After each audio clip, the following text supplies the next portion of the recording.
إن الحمد لله نحمده ونستعينه ونستغفره ونعوذ بالله من شرور أنفسنا ومن سيئات أعمالنا من يهده الله فلا مضل له ومن يضلل فلا هادي له وأشهد أن لا إله إلا الله وحده لا شريك له وأشهد أن محمدًا عبده ورسوله يا أيها الذين آمنوا اتقوا الله حق تقاته ولا تموتن إلا وأنتم مسلمون يا أيها الناس اتقوا ربكم الذي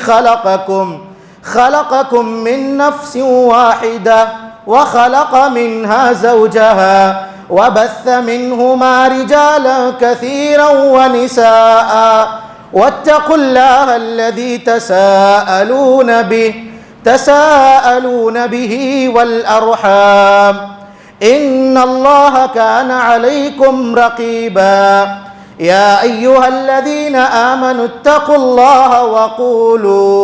وقولوا قولا سديدا يصلح لكم أعمالكم ويغفر لكم ذنوبكم ومن يطع الله ورسوله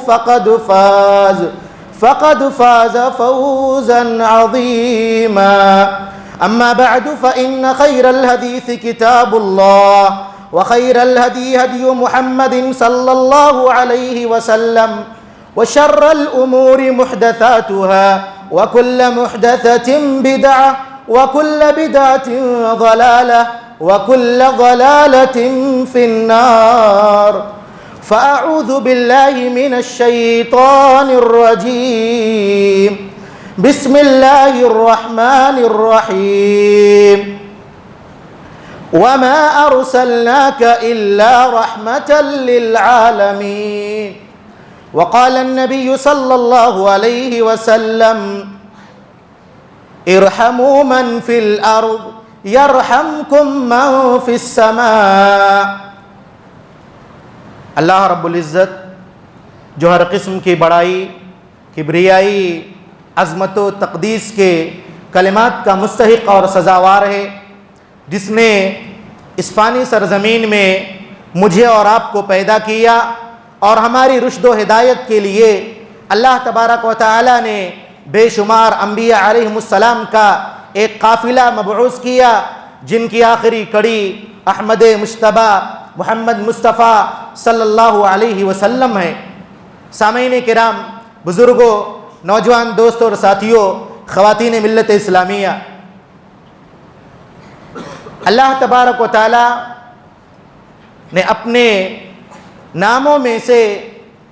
کئی نام کے متعلق یہ ذکر کیا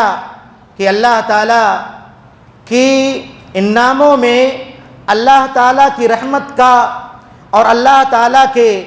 بندوں پر شفیق اور مہربان ہونے کا پتہ چلتا ہے۔ وہ اللہ جو رحمان اور رحیم ہے، جس نے اپنے لیے رحمت اور الفت، ہمدردی کی صفت کو اپنے لیے رکھا ہے، اسی اللہ نے پیارے نبی صلی اللہ علیہ وسلم کو کائنات کی طرف، کائنات کے لوگوں کے لیے رحمت بنا کر کے بھیجا، اور وہیں اللہ تعالیٰ نے اس دین کو دین رحمت قرار دیا، اور اس دین کے اپنانے والے مسلمانوں کے متعلق اللہ نے کہا رحماء بینہم، کہ آپس میں ایک دوسرے کے لیے مہربان، شفیق، رحم دل ہوتے ہیں۔ تو یہ دین جس سے آیا ہے، جس پر نازل ہوا ہے، جس کے ذریعے نازل ہوا ہے، جن لوگوں کے لیے نازل ہوا ہے، تمام لوگوں کے لیے یہ دین سراپا رحمت پر مبنی ہے۔ اسی لیے اللہ تعالیٰ نے جا بجا قرآن میں اپنی رحمت کا تذکرہ کیا کہ اللہ کی رحمت کے سائے میں گنہگار بھی جیتے ہیں، اللہ کی رحمت کے سائے میں شرک کرنے والے بھی جیتے ہیں، اللہ کی رحمت کے سائے میں اللہ تعالیٰ کے نیک بندے بھی جیتے ہیں، اور اسی اللہ کی رحمت کے سائے میں اللہ کے وجود کا انکار کرنے والے ملحدین بھی جیتے ہیں، جو اللہ کو نہیں مانتے۔ یہ اللہ کی رحمت ہے جو دنیا کے ہر شخص کو محیط اور شامل ہے۔ پیارے نبی صلی اللہ علیہ وسلم نے اپنی حدیثوں میں اللہ کی اس رحمت کا تذکرہ کیا کہ اللہ تعالیٰ نے اپنی رحمت کو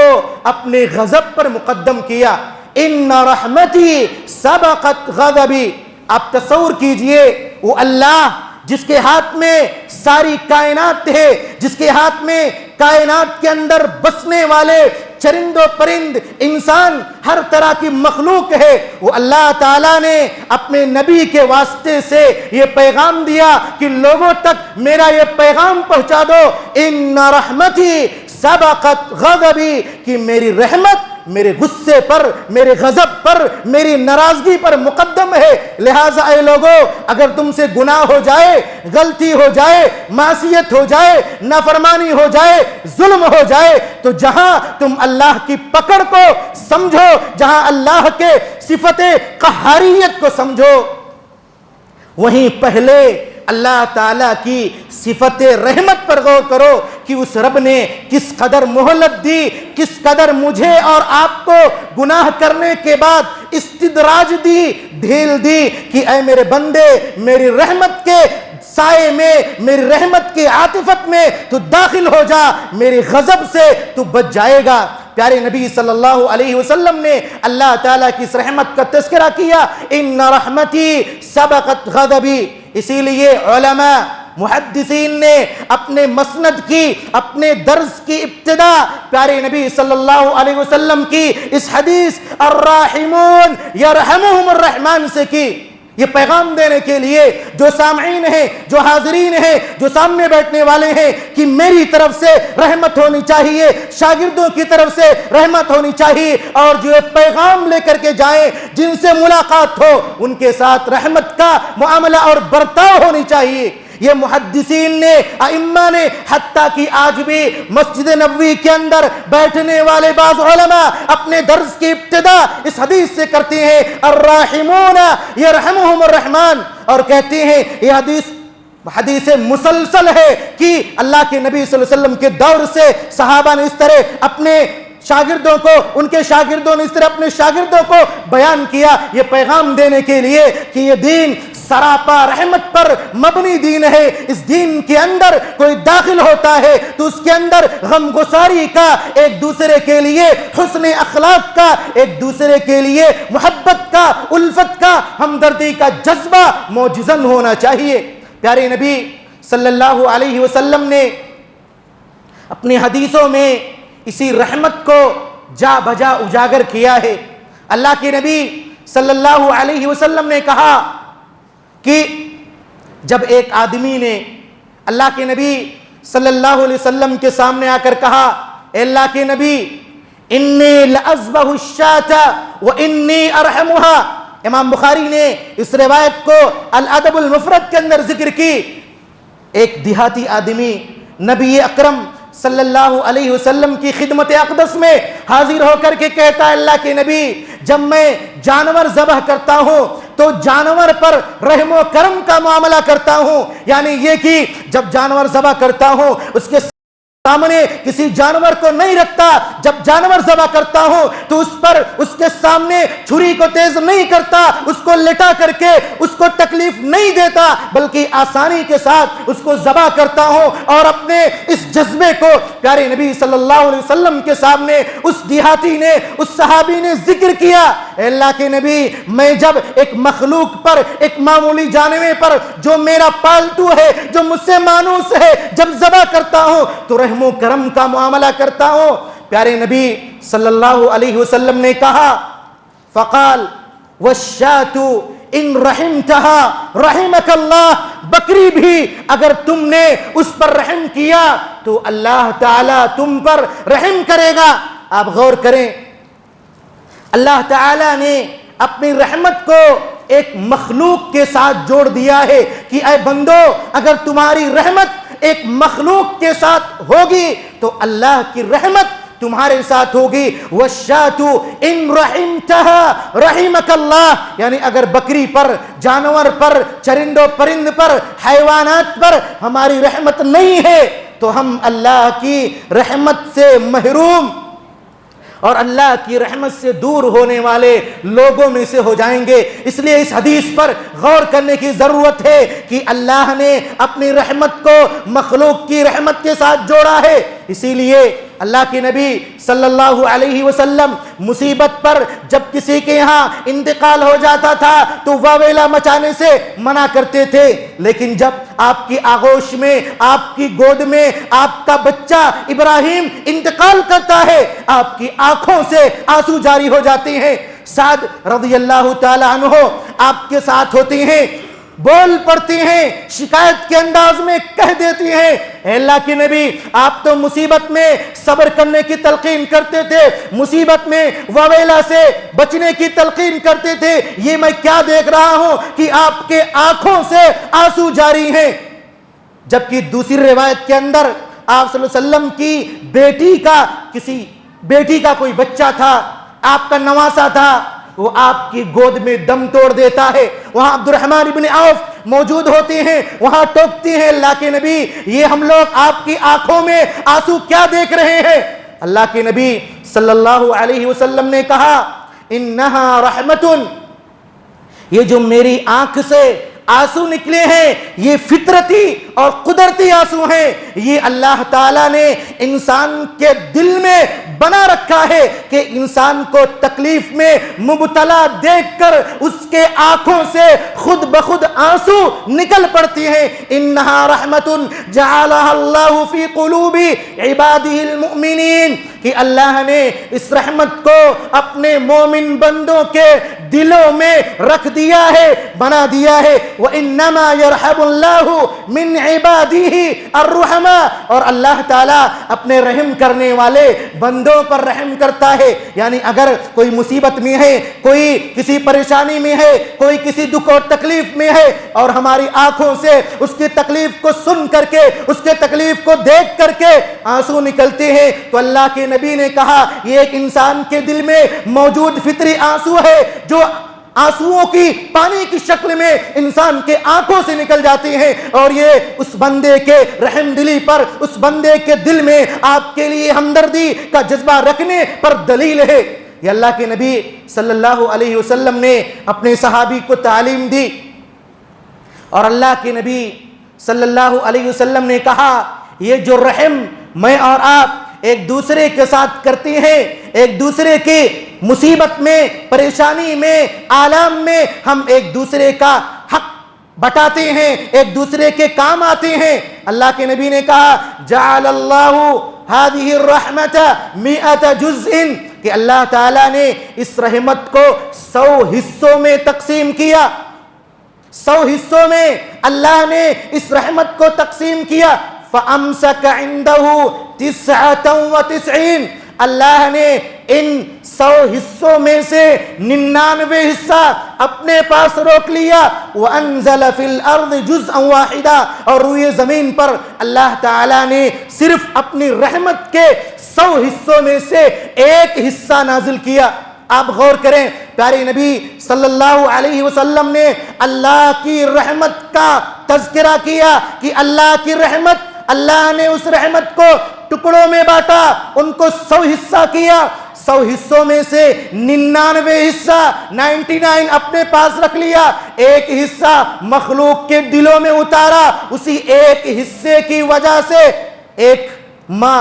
اپنے بچے پر شفیق ہوتی ہے، ایک بیٹا اپنے ماں کے لیے قربانی دینے کے لیے تیار ہوتا ہے، ایک شوہر اپنی بیوی کے لیے ہمدردی کا جذبہ رکھتا ہے، ایک بیوی اپنے شوہر کے دکھ اور تکلیف میں اس کے سراہنے کھڑی رہتی ہے، ایک بچے پر ماں باپ جو شفیق اور مہربان ہوتے ہیں۔ اسی ایک رحمت کے عوض، اسی ایک رحمت کی وجہ سے میں اور آپ ایک دوسرے پر رحم کرتے ہیں۔ ہم نے کسی یتیم کو دیکھ لیا، اس یتیم کی یتیمت پر مجھے اور آپ کو افسوس ہوتا ہے، ندامت ہوتی ہے کہ اللہ نے اس کا سایہ چھین لیا، گویا ہمارے دل سے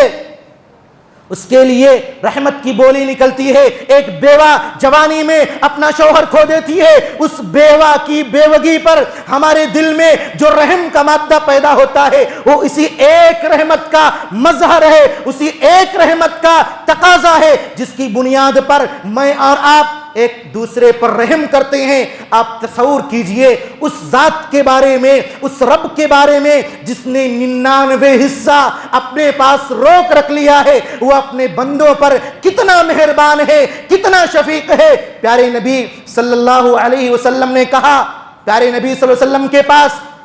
جنگ کے بعد ایک قیدی عورت آپ کے پاس موجود تھی. قیدی عورت نے اپنے بچے کو کھو دیا تھا. وہ قیدی عورت جو جنگ میں پائی گئی تھی, پیارے نبی صلی اللہ علیہ وسلم کے پاس لائی گئی. اس قیدی عورت نے اپنے ایک بچے کو کھو دیا تھا. اس بچے کے نہ ملنے کی وجہ سے وہ دیوانہ پن بن کر گھوم رہی تھی. وہ اپنے بچے کی تلاش میں غم زدہ, افسردہ, اپنے چہرے پر تکلیف, دکھوں, آرام کو لیے ہوئے ٹہل رہی تھی. پیارے نبی صلی اللہ علیہ وسلم نے اس عورت کے ذریعے اپنے صحابہ کی تربیت کرنی چاہیے. کہا یہ عورت اگر اپنے بچے کو پا لیتی ہے جو ابھی تکلیف سے دوچار ہے تو اس کی خوشی کا کیا حال ہوگا, وہ کس قدر مسرت اور شادمانی اپنے دل سے ظاہر کرے گی. پیارے نبی نے کہا للہ ارحم من ہذہ بولدہا, کہ یہ عورت, یہ ماں جو اپنے بچے پر اتنا مہربان ہے, اللہ تعالیٰ اس عورت کے اپنے بچے پر مہربان ہونے سے کہیں زیادہ اپنے بندوں پر مہربان ہے, اپنے بندوں پر شفیق ہے, اپنے بندوں پر اپنا سائے عاطفت ہمیشہ رکھتا ہے. اسی لیے پیارے نبی صلی اللہ علیہ وسلم نے قیامت کے منظر کا تذکرہ کیا کہ جب کل ہم میدان محشر میں کھڑے ہوں گے, میدان محشر میں نفسی نفسی کا عالم ہوگا, کوئی کسی کو نہیں پوچھے گا. وہاں انبیاء سفارش کریں گے, مومنین سفارش کریں گے, فرشتے سفارش کریں گے, سب کی سفارش ختم ہو جائے گی, کسی کی سفارش باقی نہیں رہے گی سوائے رب العالمین کے. اللہ کے نبی صلی اللہ علیہ وسلم نے کہا کہ یقول اللہ عز وجل, کہ اللہ تعالیٰ فرماتا ہے شفعت الملائکہ وشفع النبیون وشفع المؤمنون ولم يبق الا ارحم الراحمین. مومنوں نے اپنے حق کی سفارش اور شفاعت کر ڈالی, انبیاء نے اپنے حق کی شفاعت اور سفارش کر ڈالی, فرشتوں نے, ملائکہ نے اپنے حق کی سفارش اور شفاعت کر ڈالی. اب صرف اور صرف رب العالمین کی رحمت بچی ہے. رب العالمین اپنے اس رحمت کے ذریعے سے جہنم سے ایسے لوگوں کو آزاد کرے گا لم یعملوا خیرا قط, جن کے نام اعمال میں کوئی نیکی نہیں ہوگی, کوئی خیر کا کام نہیں ہوگا.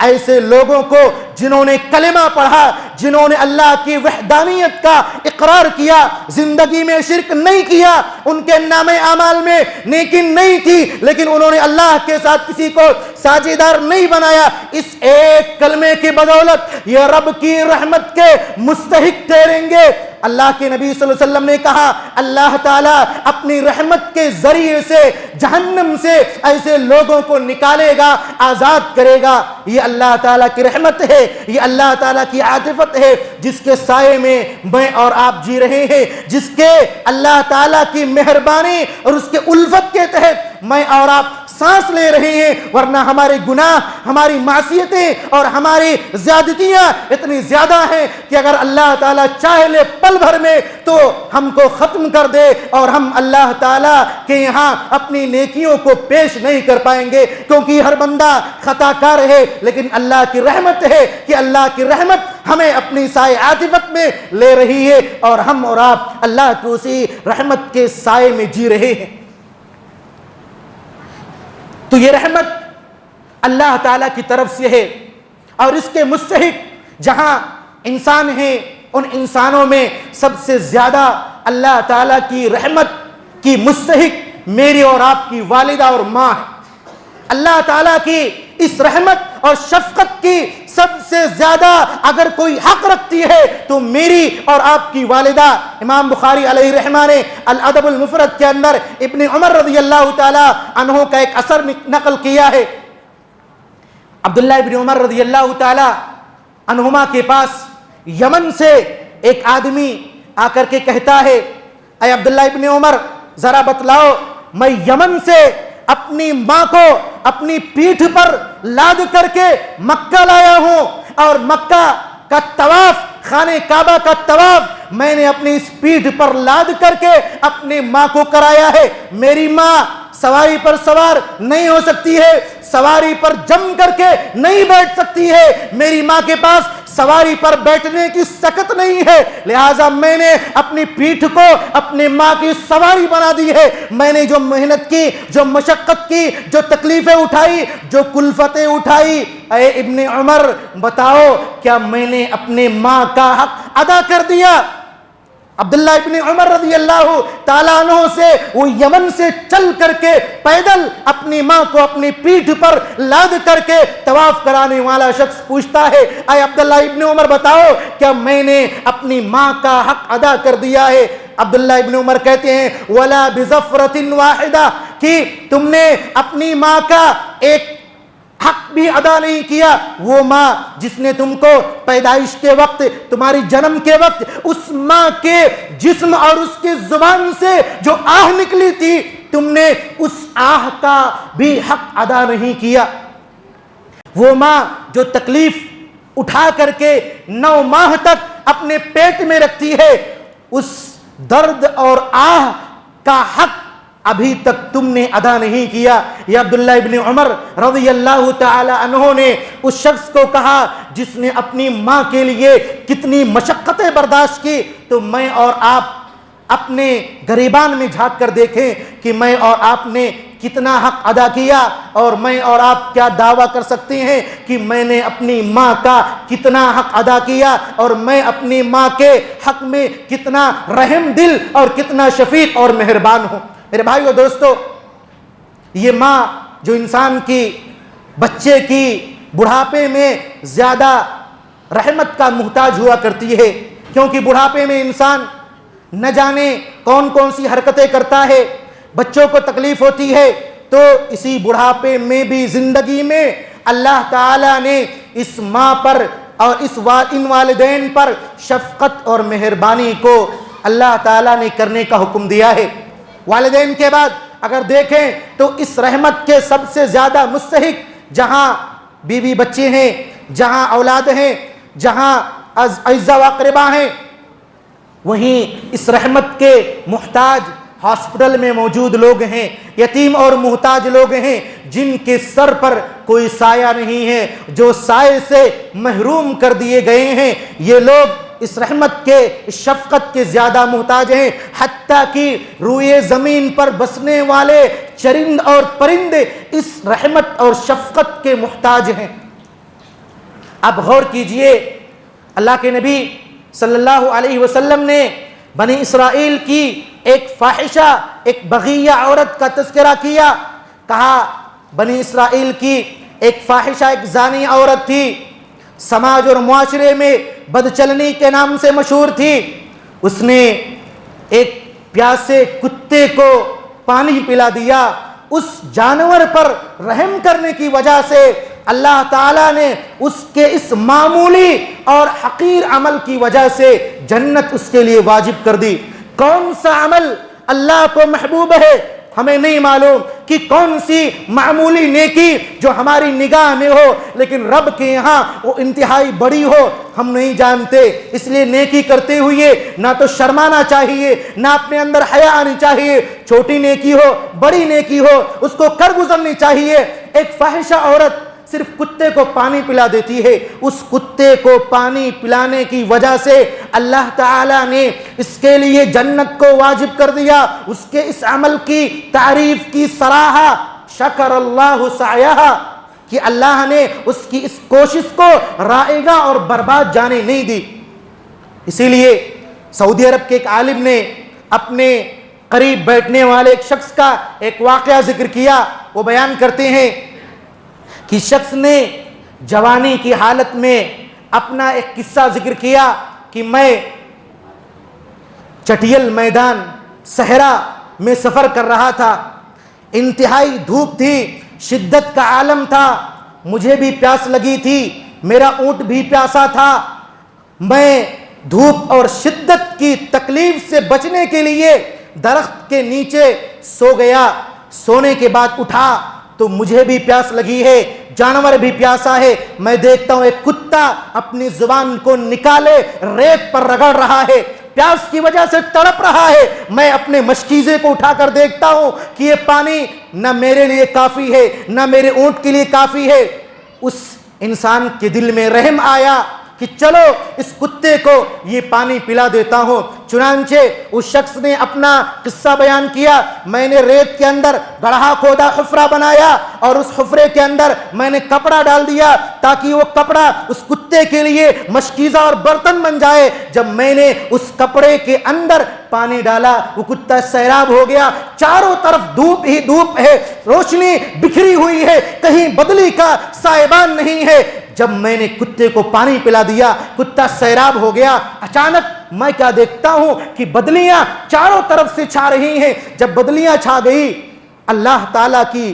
برکھا ہوئی اور اللہ تعالیٰ نے آسمان کے جھرنوں کو کھول دیا. میں نے سیرابی حاصل کی, میرے اونٹ نے سیرابی حاصل کی, آس پاس موجود چرند اور پرندے نے سیرابی حاصل کی. تو میں نے سمجھ لیا کہ اللہ کی رحمت کہاں سے آ سکتی ہے, ہم اس کا اندازہ نہیں لگا سکتے. میں سوچ نہیں سکتا تھا کہ میں پانی کا جو محتاج ہوں میں زندہ رہوں گا یا بچوں گا. مجھے کوئی پرواہ نہیں تھی اس بات کی, بس میں نے کتے کو پانی پلا دیا. میں یہ سوچ نہیں سکتا تھا کہ میری وجہ سے آسمان میں بدلی اور سائبان چھا جائے گی اور میری وجہ سے میرے اس عمل کو اللہ تعالیٰ اس قدر قبول کر لے گا کہ مجھے سیرابی حاصل کیے بنا نہیں جانے دے گا. مجھے اس کا پتہ نہیں تھا. شیخ عبد الرزاق البدر جو مدینہ کے کبار علماء میں سے, انہوں نے اس واقعے کو ذکر کیا اور کہا یہ واقعہ مجھے اور آپ کو پیغام دیتا ہے کہ میں اور آپ اللہ کی رحمت سے مایوس نہ ہو. اللہ کی رحمت ہر جگہ محیط ہے. ہم جہاں سے بھی جو نیکی کرنا چاہیں اس نیکی کے ذریعے سے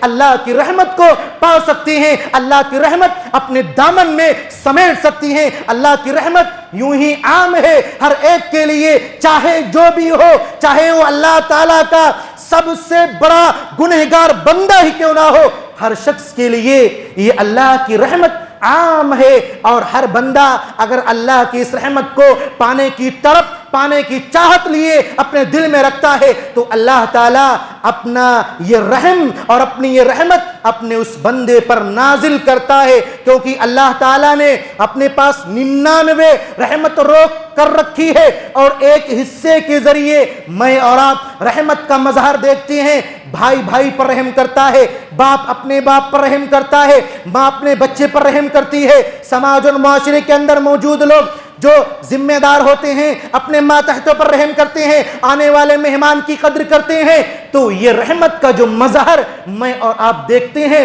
وہ اسی ایک حصے کا نتیجہ ہے اور اللہ کی رحمت 99 ہے جس کا اندازہ میں اور آپ لگا نہیں سکتے. اس لیے ضرورت ہے کہ میں اور آپ اللہ کی وسعت رحمت کو سمجھنے کی کوشش کریں اور اللہ کی رحمت سے نا امید قنوط کو اپنے دل سے نکال دیں. کیونکہ اللہ تعالیٰ نے کہا لا تقنطوا من رحمت اللہ قل یا عبادی الذین اسرفوا علی انفسہم, اے میرے وہ بندو جنہوں نے اپنے نفسوں پر ظلم کیا ہے, شرک کیا ہے, تم ان اعمال کے کرنے کے بعد اللہ کی رحمت سے مایوس نہ ہو. مایوسی اسلام میں کفر ہے, قنوط اسلام میں کفر ہے. اس مایوسی کو دل سے نکال دینا ہے, دل سے اس مایوسی کو کھینچ کر کے پھینک دینا ہے. اللہ کی رحمت کو دل میں رکھنا ہے کہ اگر گناہ ہو گیا توبہ کر لیتے ہیں, اللہ کی رحمت بڑی وسیع ہے. تو پیغام یہ دینا ہے کہ اللہ تعالیٰ بڑا مہربان ہے, بڑا شفیق ہے اور اللہ تعالیٰ نے جس نبی کے ذریعے یہ دین نازل کیا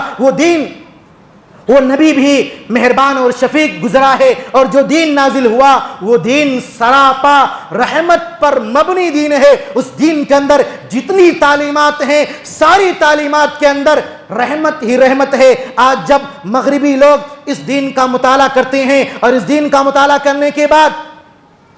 اپنے زبان میں اس دین کے بارے میں اپنے خیال کا اظہار کرتے ہوئے کہتے ہیں کہ یہ دین نے گویا عورت کو ایک نئی زندگی دی. عورت اس سے پہلے اس دین کے اندر کوئی حیثیت نہیں رکھتی تھی. اس دین نے رحم دلی کر کے اس عورت پر شفقت اور مہربانی کر کے گویا اس کو دوسری مخلوق بنا دیا. تو ضرورت اس بات کی ہے میں اور آپ اللہ تعالیٰ کی رحمت اللہ تعالیٰ سے مانگیں کہ اللہ تعالیٰ ہمیں تو اپنے رحمت پانے کی توفیق عطا فرما. تو ہمارے لیے ان اسباب کو، ان وسائل کو، ان ذرائع کو مہیا کر دے جس کے لیے رب ہم تیری رحمت کو پا سکیں. الہ العالمین اگر ہم سے کوتاہی ہوئی ہے، غلطیاں ہوئی ہیں، تو ان غلطیوں کو معاف کر کے تو اپنے سائے رحمت میں جگہ دے. الہ العالمین تو ہمیں ہمیشہ اپنی رحمت کے سائے میں رکھ، جب تک زندہ رکھ اسی رحمت کے سائے میں رکھ، جب اس دنیا سے اٹھا تو اسی رحمت کے سائے میں اٹھا. وآخر دعوانا الحمدللہ رب العالمین.